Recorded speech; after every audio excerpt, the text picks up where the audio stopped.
What's your unsafe space for the week? Mine is Lagosians in public places. Example, Hildabasi's cookout. People are acting like they've never seen jollof rice before in their lives. Do you know the picture that resonates in my mind? That guy. Oh my! He was through the gate and they poured hot jollof rice on his palm. Like, for what? Oh my god! And he was acting like the biggest blessing in his life. No, it's adrenaline rush. I like to say the Lagosians are not living life. Like, it's not fair on Lagosians to die and still go to hell. I remember telling one of my friends, and the person was like, God only sends the people he wants to punish to Lagos. Nigerians, I need you to know that we as a collective, we are badly behaved.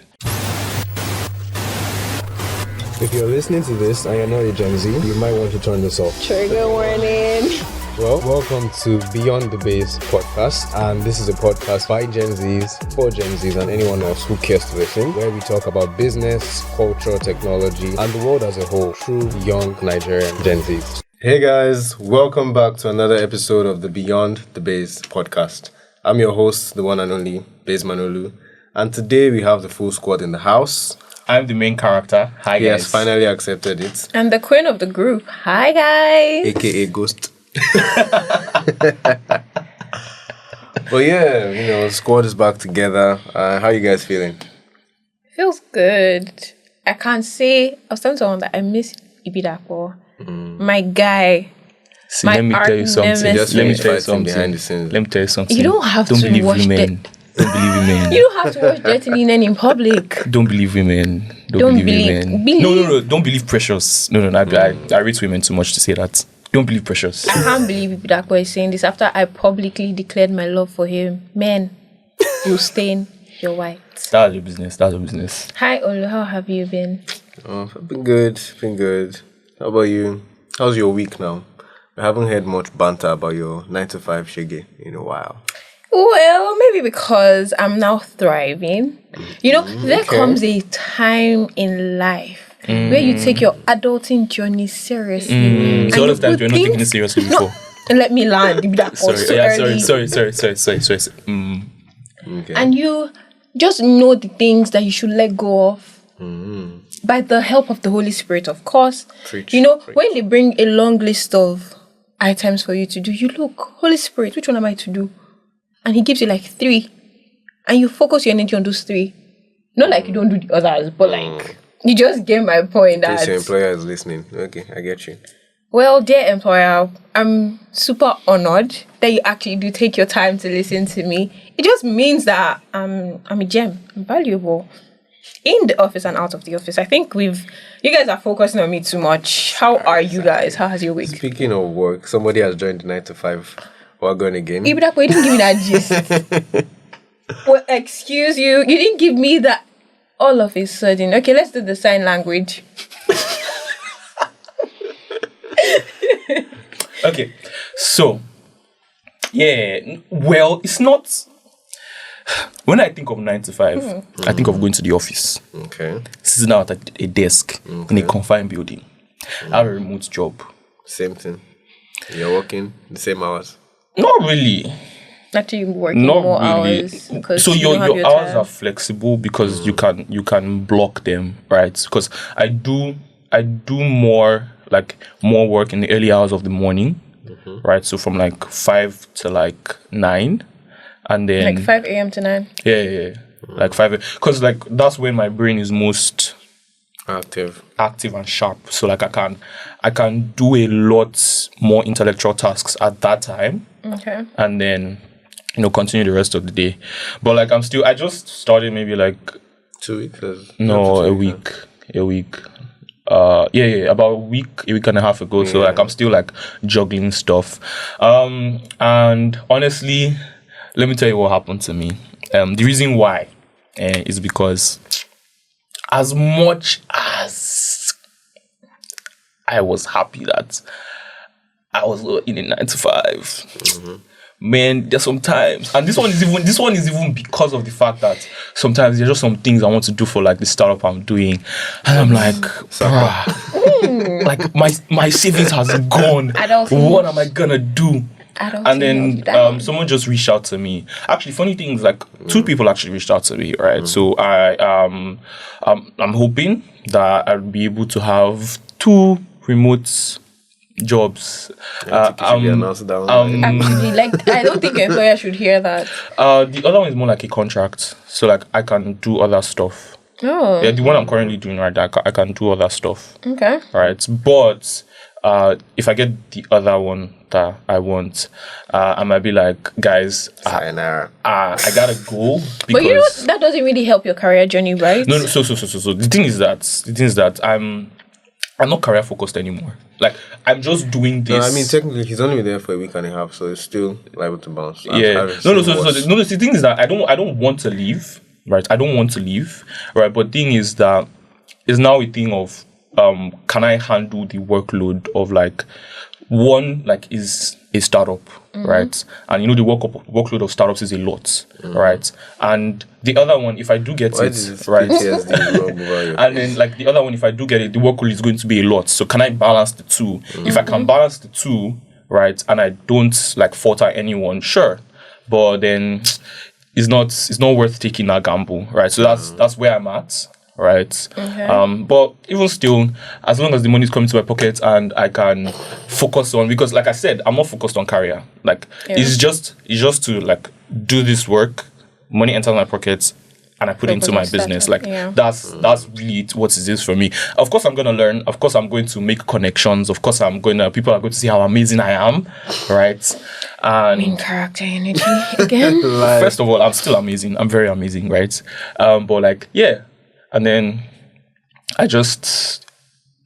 I pop out and be like, oh, hey guys, I've been building this business for like the past 2-3 years. And now we're closing maybe $10 million round.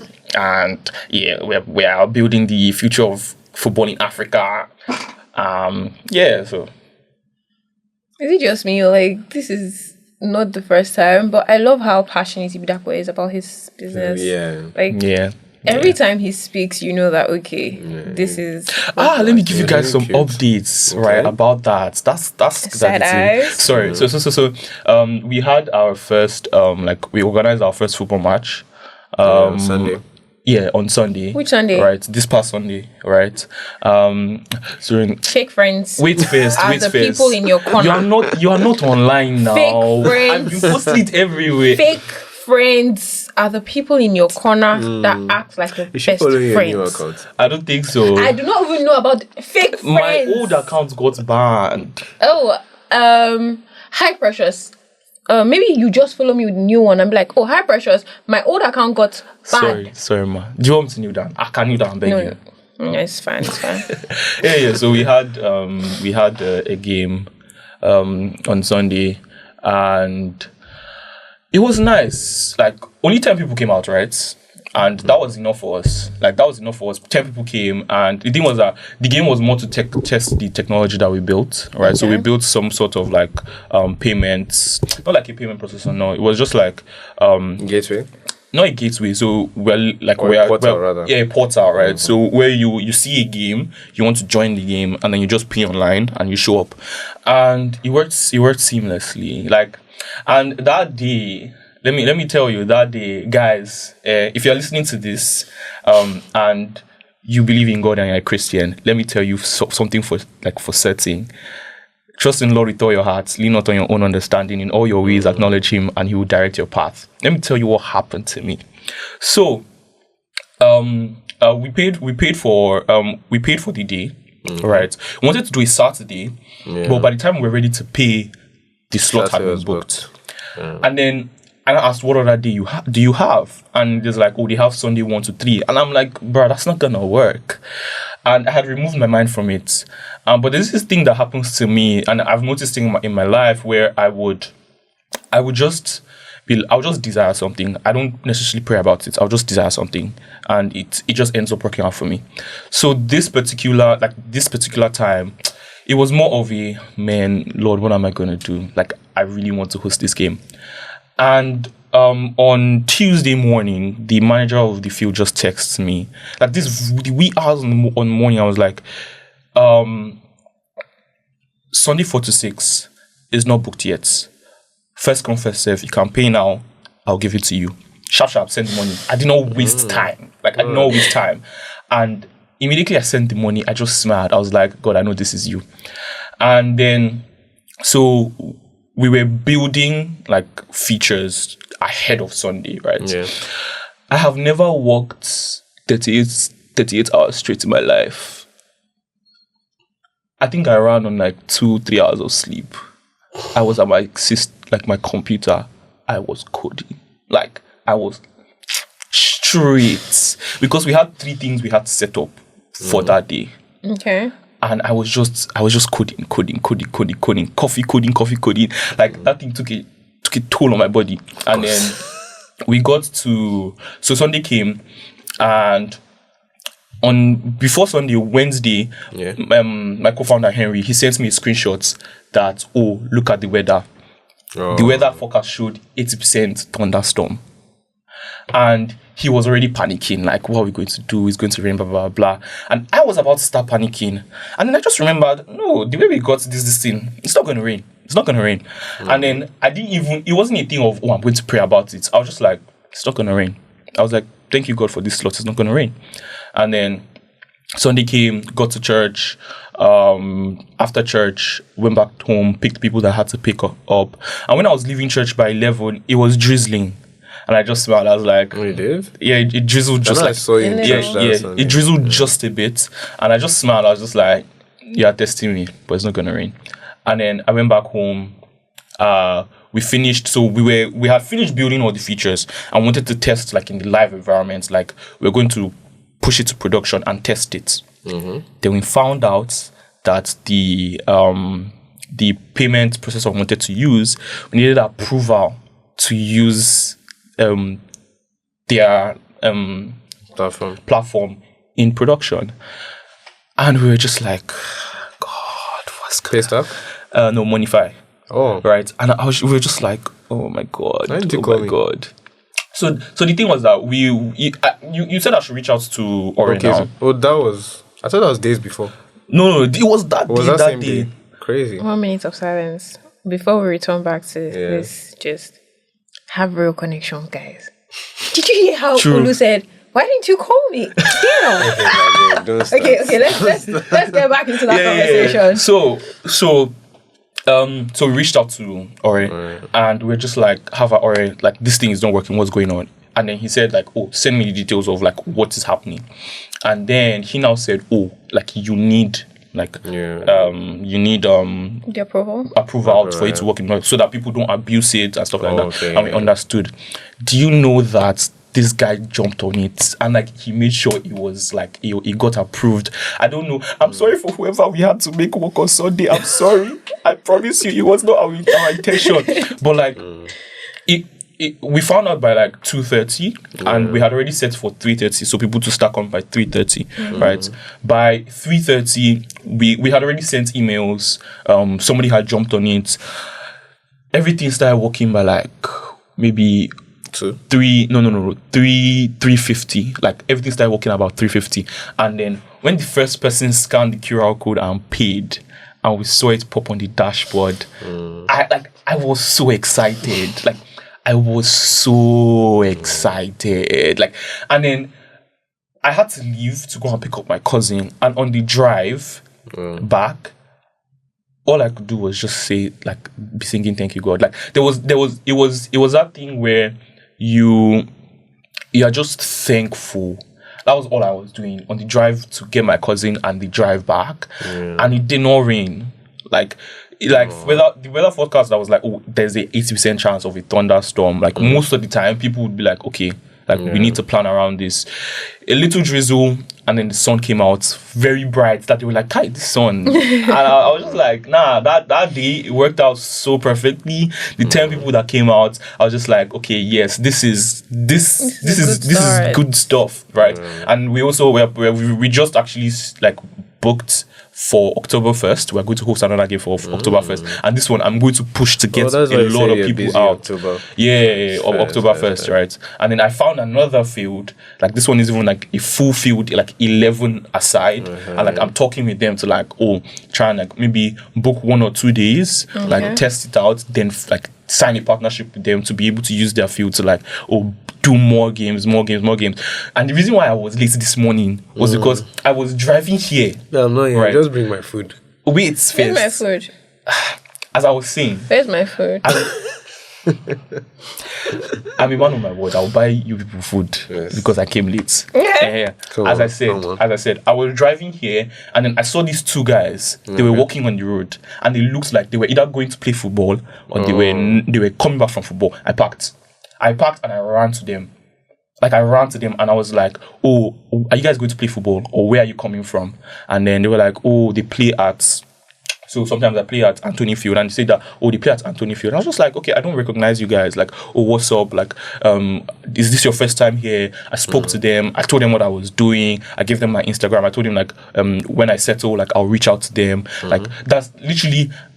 That's on the move I am now. If I see you, you look like you're playing football, I will stop and I'll walk up to you and I'll talk to you. Sell yourself shamelessly. Seriously. I love it. Seriously. Like, I love it. Yeah, because what he's trying to do is beautiful. He wants to build like the Shazam for football, right? Which is I'm 5-year-old. cool. Please explain to me. come on. No. Use booking.com. Booking.com is more fair. accurate. It's more like booking.com, right? Okay. For fields across Lagos and probably beyond. Lagos. Fields across the world. Just leave it like that. Don't leave it Sorry, like. sir. So there's nothing more beautiful than when you build something and you actually watch people use it. Yeah, like it's 'Cause actually it's a like- solution to what people need. Especially when they use it in ways you don't predict. Like it's one thing that gets me a lot. Like even with like my work and data, there are a lot of things I build, I give people. Because working in corporate is stressful. There are times that they'll be on your neck. We need this thing now. It's urgent. Everything And is then you urgent. check, they didn't even open that Google Doc for 2 weeks. And you sacrificed your lunch or something to Your do like. lunch, your Friday night. Oh no, I've cancelled days before because of like maybe CBN mandates that shut down everything. And it's horrible. I hate that thing so much. But on days when and they're just like, oh yeah, we use your app or your dashboard to do X, Y, Z. I'm like, oh, wow. Like it touches you in a different way. You're like, wow, so my effort was not wasted, you know. So yeah, honestly, that's so beautiful. But now I want us to segue into something that I've been meaning to talk about or rant about a bit, a couple of things. But the top of my list is my beef with Nepo Babies. Actually, I don't beef Nepo Babies. Ibidapo is actually a Nepo Oh, Baby. we know that now. Like, So if what you beef- believe what me beef- by from now, everything what you've beef heard do you have do I with me? have? From our Yes. first not all of episode. you in general, one in particular called Sarahim Okoya, who is starting his career as the executive director of Eleganza. I mean, wait. First of all, Somebody right? on Instagram said he's starting his own journey from the finish line. The rest of us are still trying to figure. I mean, to be honest, right? Yeah. To be honest, right? There are just some people. Like for me now, Yeah. right? Of course, my own children are Obviously, you set them up for Nepo life. the N in the Nepo is going to be capital letter bold so you can see it, right? Like so you can. It's glaring in your face. So now is a thing of right, and maybe is a thing of now. Does this person have What it takes. what it takes to be in that position? There's a difference between he's my son, Yeah, just you give it just to put him. it. But then there's now like, does this person have what it takes? Because a classic example of like a Nepo Baby story is Akio Was that Morito. G.I.G.? No. Oh, okay. Akio Morita. I think it's Akio Morita or Morito. Yeah, so okay. the co-founder of Sony. Okay. Okay. Right. So he came from a wealthy family. Yeah. Right. He came from a wealthy family, and the family business was handed down like generation by generation. Yeah.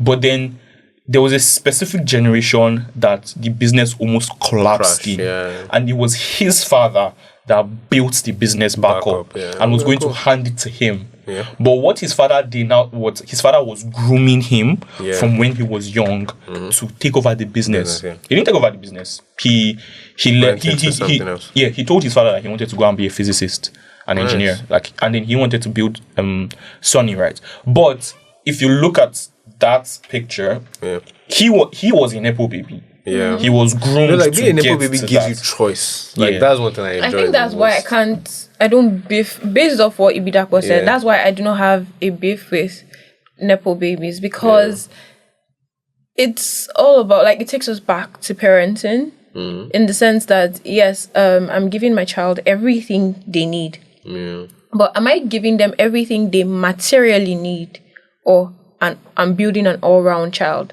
Because like when you scroll on IG, you actually see that there are children that are growing up these days that are very intelligent. There is a child that I know her father, and that girl's growth, she started playing tennis at the age of a year and a couple months. Now she tours the world to play. Like, she doesn't even play in her class anymore. Like, she plays with people older than her, and she's doing so well. This girl is balanced tennis-wise, balanced education-wise. Like, I had to meet him. I'm like, how do you do this? Because he is really high up.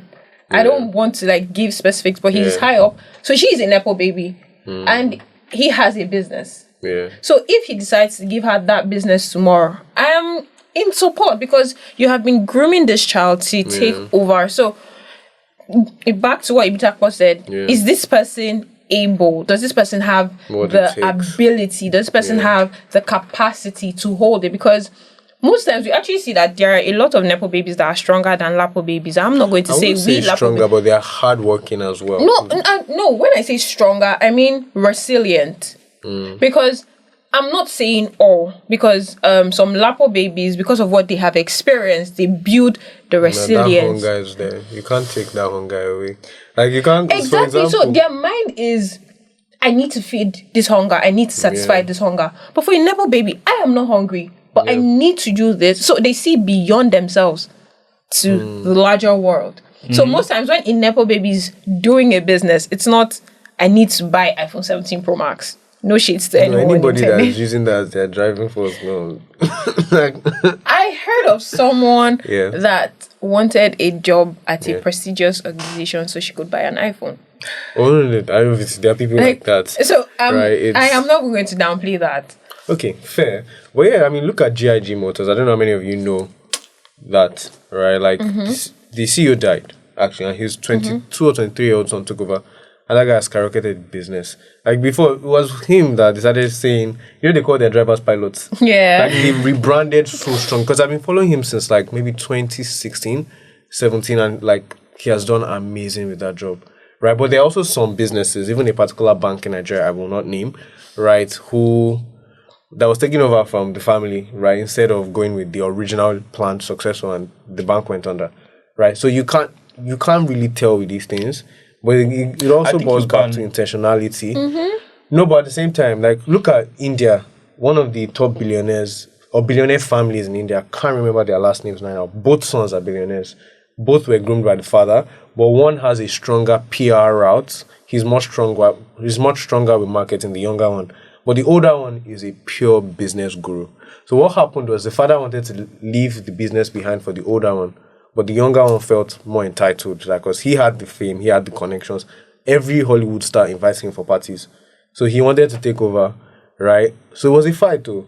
Like, when they say two elephants are fighting and the ground is suffering, that's basically what was happening in India, because two billionaire brothers were fighting each other.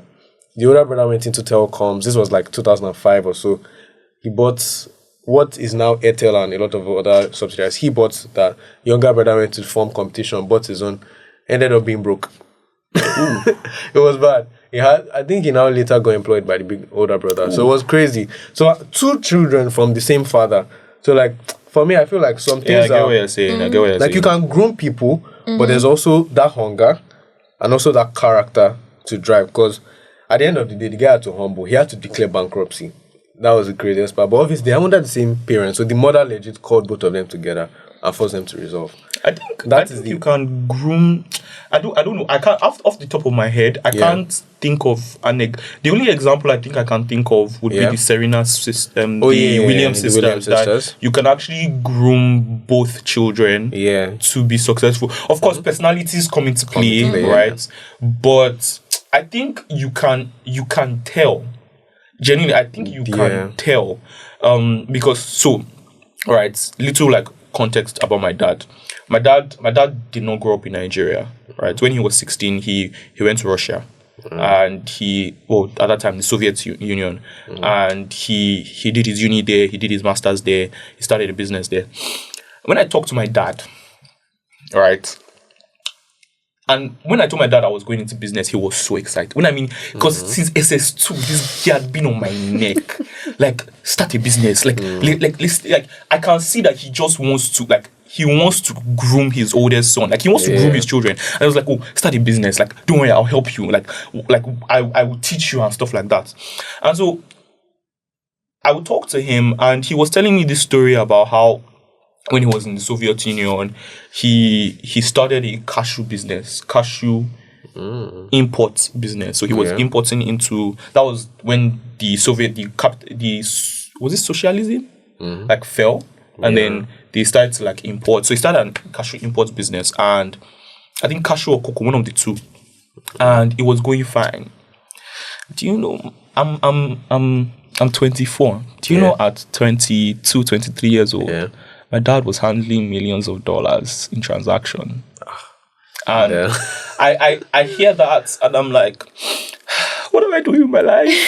And like that was literally like last year. That was one of the things that was like so rampant in my mind. That like, and these were stories he had told me when I was still younger. So like they were so rampant in my mind. I'm like, my dad like has done these type of things. Like, and the thing is that he lost that business. So like he lost that business. He had to start again from ground one. When he came back to Nigeria, you know, in the early 2000s, there were these cyber cafe things. Like he started a cyber cafe like business in Abuja, right? And the way he set it up, he was literally, it wasn't like he was stealing other people's customers, but the way he set it up was so good that people were just leaving, coming.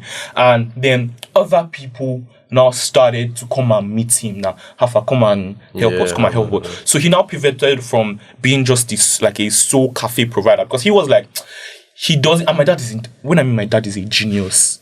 God, my dad is a genius. He said that he did not want to try and be a monopoly because it would bring unwanted attention and enemies. So what he did was that he now switched to a service business where he would help you set it up, right?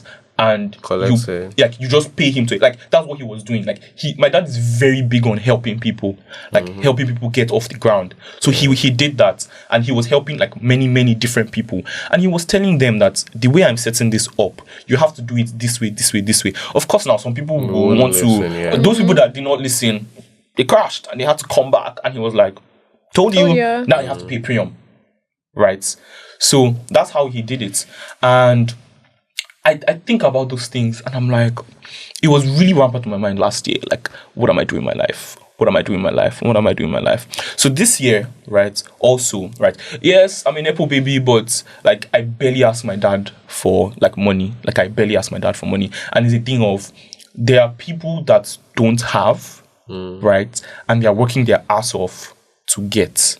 And I'm like, I shouldn't think that because I have, I shouldn't work myself. Like that's why like the fact that I was able to work 36 hours straight this past week was like it was it for me. No. So the thing is that I do understand that, but for me it's like I've always wanted to be that person that's like, even though I'm tired, like I'm pushing at it. And like I'm finally that person, and I'm like, and I talk to my dad, and I'm like, oh, Daddy, I have this idea. There's this thing I want to do. And he'll tell me, okay, consider these things, research them, get back to me, we'll discuss that. That's literally like the discussions I have with my dad. I don't ask him for money like, oh, maybe once, twice, or 3 times this year I've been like, man, when everything red, like red, I'm like, half our pops, come help me small. But aside that, is more of like, okay, how do I make money from this? How do I set this up in a sustainable way where I'm not ripping somebody off, right? But like I'm providing like a good value and stuff like that.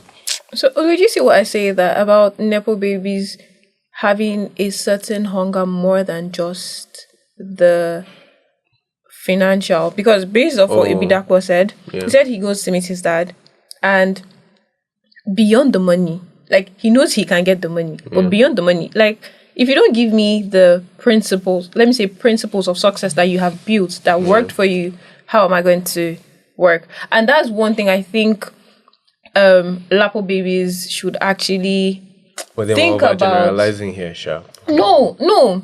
Okay, yes. Some Lapo babies. Let me use that word. And I said this because when Femi Otedola brought out his book, he is a Nepo baby. Proper, a lot of people were like, why should I read the book of a Nepo baby? Yeah, well, it's half and half in the sense So, that... yes, he might not understand your struggles, Yeah. but there are principles he knows that you might not know. Yeah, but I get... See, I understand the two sides of the table. Help me. I'm going to read the book. I plan to buy it like soonest. I know where they are selling the book. It's beside my office. This guy, they're always marketing things. I have one friend that I don't book the book from him. Somebody bought the book from him, and I told him, Oga, I did. Once you finish like this, I day after. I know like 3 people that have the book now, but I actually I want to own my own so that I can mark. It's reminding me of when Olumide Shoyombo dropped his own book in 2022, because I still had it on my desk this morning. He too is a proper Nepo Baby. He's one of the biggest angel investors in Africa. Invested in Piggyvest, invested in, I think, also Paystack. Quite a number of, like, from the investments alone, he's already a baller. Let alone the fact that he already has his own company, Blue Chip Technologies. They were one of the earliest, like, data engineering companies in Nigeria. When the banks were still setting up, they were their major customers. So, like, he's boxed. And when I found out, like, from reading his book, and even before the book came out, his father gave him $1 million to fund his own startup back in like 2009.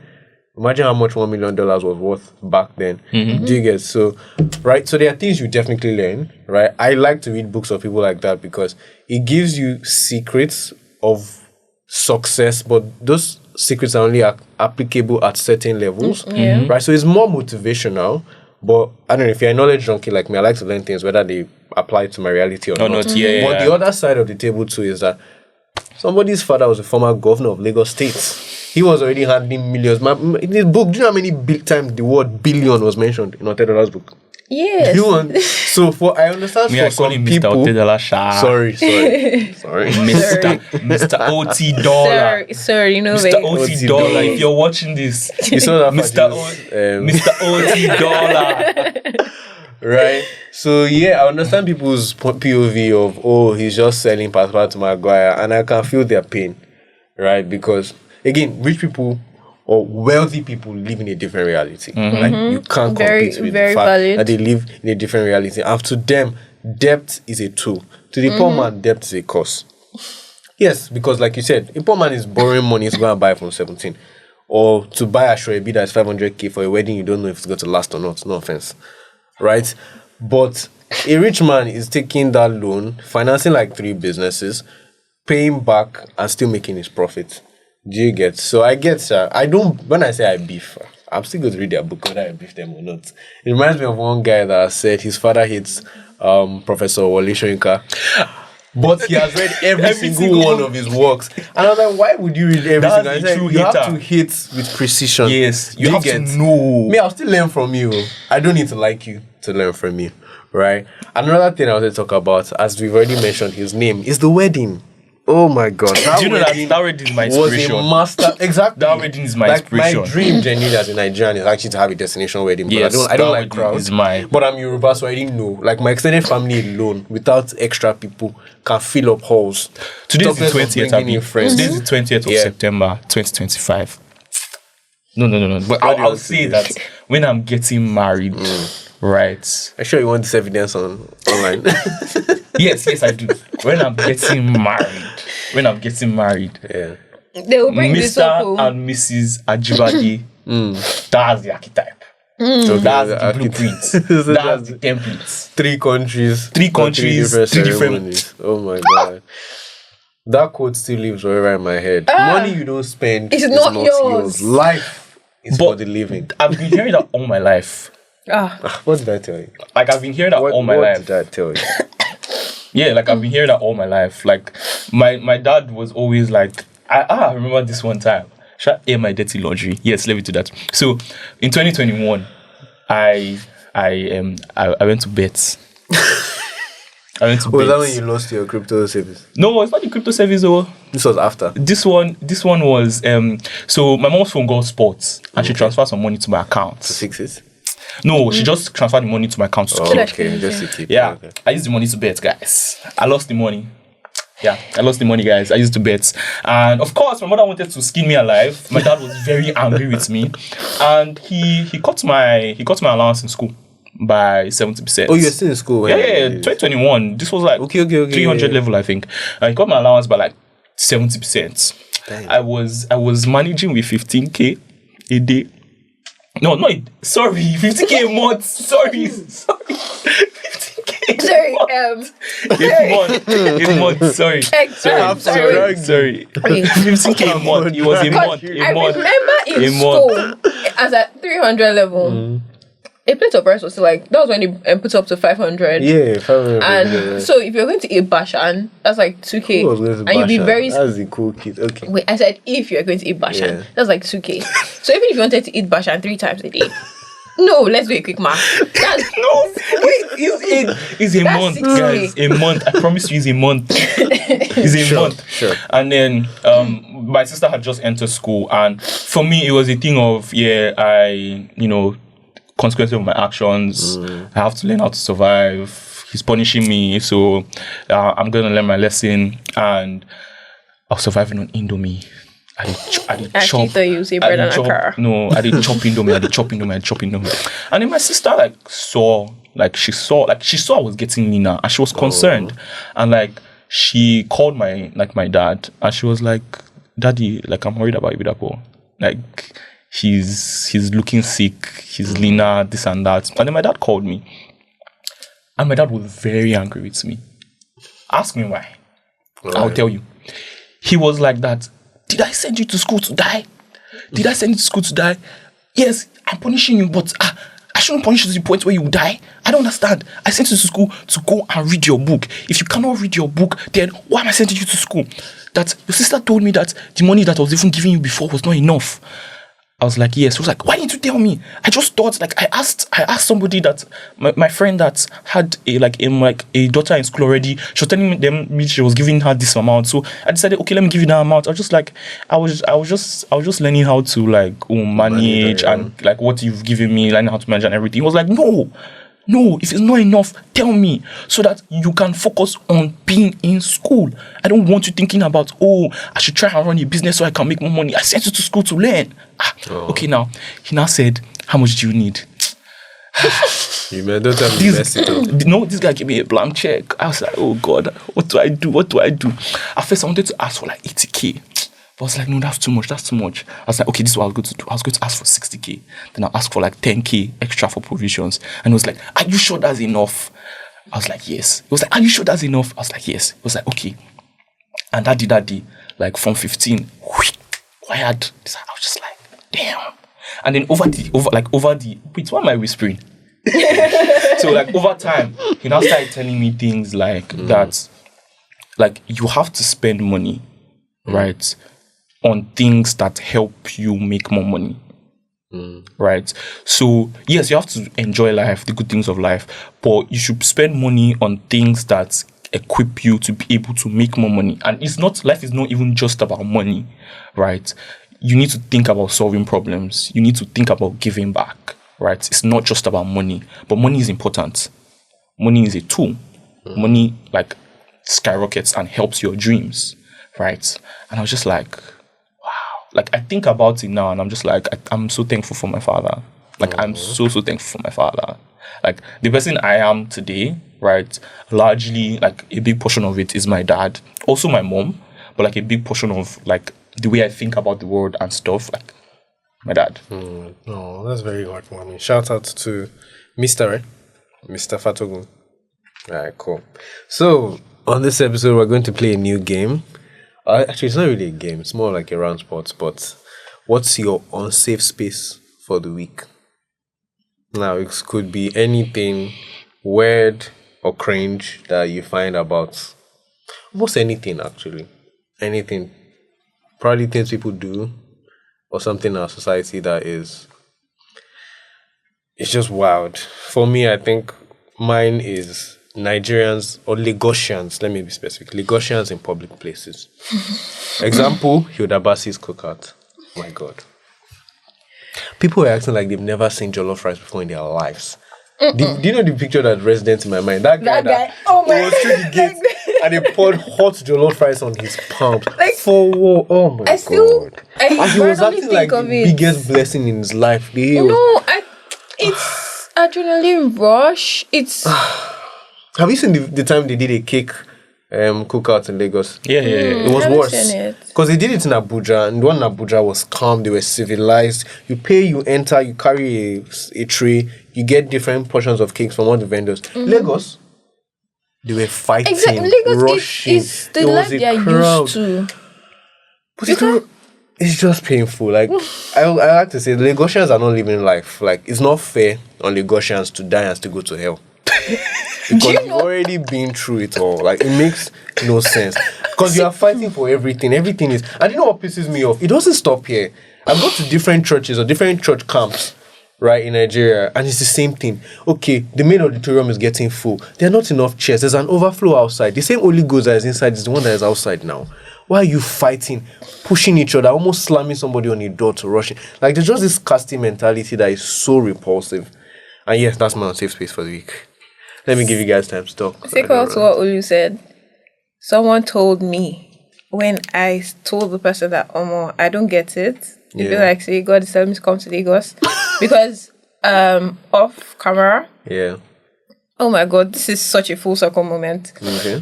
One of my favorite human beings was on air and she said that she told herself, I'm never gonna come to Lagos. The following month, God told her go to Lagos. And that's where she met her husband. Oh. And I was watching him like, can never be me. Where are you now? Oh my. Liver. And I remember telling one of my friends, and the person was like, God only sends the people he wants to punish to Lagos. And that thing lives with me. And I think that is still is for me. Like, I have been in Lagos for a year plus, but I never understand the class called Lagos. Like, there are new things every day. And when people are like, oh my God, you're a Lagosian, I say, God forbid. Like, I feel like you're swearing for me. No. I don't know how to explain. I haven't. Like, there are still things I'm like, so there are things I don't do, and they're like, I thought you were a Lagosian. I'm like, God forbid. Lagos in its entirety is the unsafe space for me. I get that there are so many opportunities and everything, but I still told someone this week that if this blue rail thing that they're doing, if it works, I'm going to live in Ibadan. Look, that's actually my plan. I mean, I work remotely, so my dream right now is, okay, not really a dream, but it's just like a backup plan. Just get a nice apartment there, because rent is cheap. Rent in Lagos. I did with you on that plan. Rent in Lagos. I did with you on that plan. Right after this episode, I'm going to show you. I saw a 1-bedroom flat in Alapere. That place is not... I know. Is it up to the size of this studio? Just here, small kitchen. My friend that lives there, she's a tenant because it's like 4 flats. She's paying 1M. That's cheap now. No. She's paying 1M. The agent is telling me 2.5. Yeah, because that's a new so they are trying to mark up. 2.5. They are all Lagos landlords. If you are listening to this, you are wicked. Yeah, very I don't wicked. care who you are. You are wicked. Because why are you trying to upmark from 1M to 2.5? What in the economy is justifying those kind of crazy And gaps? the fact that you're not building with quality resources is what gets me irritated. That's another thing, like substandard construction. Because I'm like, wait, if you are paying 1M, he doesn't want me to know this. He wants me to come in as a new person and pay more than 100% of what you are paying. And even if we negotiate down, he probably will still call maybe like 1.8. 1.8. Yeah, I mean, you're thinking large. You're thinking really large. Like, it's so wild. And like, bro, when I did NYC in Osun State, 250k. Room and parlor. 2-bedroom. 2-bedroom. So yeah. Lagos is the ghetto. Lagos is not a real My place. own unsafe space. First of all, I want to start by saying I was recently dragged on Twitter because of this. That's what I was recently dragged on Twitter because of this. Nigerians, I need you to know that whether you want to accept it or not, we as a collective, we are badly behaved. We are badly behaved. Is that why you were dragged? Yeah, I think somebody made a tweet and you commented. Yes, no. So it was about the passport hike. Okay. Right? Oh, yeah. And then somebody replied, so it was Alma, she made a tweet about the passport hike. Okay. And then somebody replied to that tweet and was like, oh, it's not as if the passport is even strong, is weak. And I commented on that. Oh, yeah, that's our fault. Like the whole international community does not trust Nigerians. Ah, God, they came for me, and I was like, bro, we're badly behaved. Like we are. Like that's the truth about it. Like we're badly behaved, and people were like, is the people around you? Is the people in your sector? No. I was just looking at them. Don't I'm know like, any country in the West so far where the Nigerian embassy in that country, they don't behave like crap. Canada, the anyhowness of our tradition or the way we treat things is everywhere. US, there was a lady, I showed you that video that she was basically vlogging her visit to the Nigerian embassy in the US to renew her passport, and everybody was just so lackadaisical. The place was empty. The person she went to meet, he was sleeping on duty. And when she woke him up, he was acting like she was disturbing him. Like, what do you want? What are you looking for here? And I'm like, you can't get that anywhere else. You can't go to any other country and see them treat... Like, so it's not just here. That's the... Like, Nigerians go out to different places. A number of us are well-behaved. What's the word now? They're ambitious. They're larger percentage. But the larger percentage is just anyhow. And they were like, oh, it's the government, blah, blah, blah. I was like, no. Like, I remember... And this and the reason why I know is because I have been affected by it. I've been affected by it. 2021 I was in Rwanda. My sister, my dad and I were supposed to go to Dubai from there. My sister and my dad got their visa. I didn't get my visa. Why? I was a young Nigerian. I was a young Nigerian man. That was what the agent was telling us, that they've been denying young Nigerian and men. Even Qatar now has banned. There's a ban now. Unless you are married and you and your spouse are coming as a man. As a Nigerian, they don't want you in Qatar. If you're not a child or a woman or a married man with family, get out. Yeah. Well, I need to know, you people, you can drag me. This one, I stand on it. You can drag me. I'll fight until we are better. I will continue to drag this thing out. But this has been a really fun episode. It's nice to have Precious in the building again. Hopefully we'll get her in for one more episode this season. Hopefully. It's going to happen. I'll drag her myself. And it was really nice to be on set with you guys. Let's not show our bad behavior outside. On screen. Fair. So till next time, guys. We'll catch you on the next episode.